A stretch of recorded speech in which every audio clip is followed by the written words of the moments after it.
اعوذ باللہ من الشیطان الرجیم بسم اللہ الرحمن الرحیم۔ مثانے کے درد اور تکلیف کو دور کرنے کے لیے احادیث معصومین علیہ السلام میں چند قسم کے علاجات بیان ہوئے کہ جن کو یہاں پہ نقل کرنا میں مناسب سمجھتا ہوں۔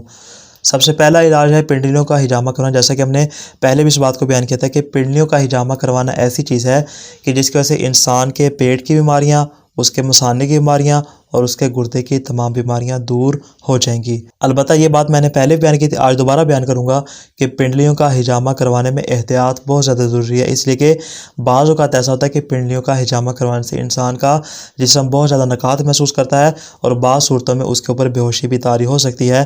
تو لہٰذا اس میں اس بات کا ضرور خیال رکھا جائے کہ فقط مناسب حد تک اس کا ہجامہ کروایا جائے تاکہ اس کی جتنی بیماریاں ہیں وہ دور ہو سکیں۔ اور اس کا دوسرا علاج ایک دعا ہے جو کہ امام جعفر صادق علیہ السلام نے اپنے ایک صحابی کو تعلیم فرمائی کہ جب اس نے بارگاہ امام صادق علیہ السلام میں اس بات کی شکایت کی کہ مولا مجھے مثانے کا درد رہتا ہے، میں اس تکلیف میں مبتلا رہتا ہوں، تو آپ نے ارشاد فرمایا کہ جب تم سونے لگو تو ان آیات سے خدا کی پناہ مانگو اور جب تم بیدار ہو جاؤ تو اس کو 1 مرتبہ پڑھو، یعنی سونے سے پہلے اس کو 3 مرتبہ اور بیدار ہونے کے بعد اس کو 1 مرتبہ پڑھا جائے گا۔ وہ آیات کون کون سی ہیں؟ الم تعلم ان اللہ علی کل شیء قدیر اور الم تعلم ان اللہ لہ ملک السماوات والارض وما لکم من دون اللہ من ولی ولا نصیر۔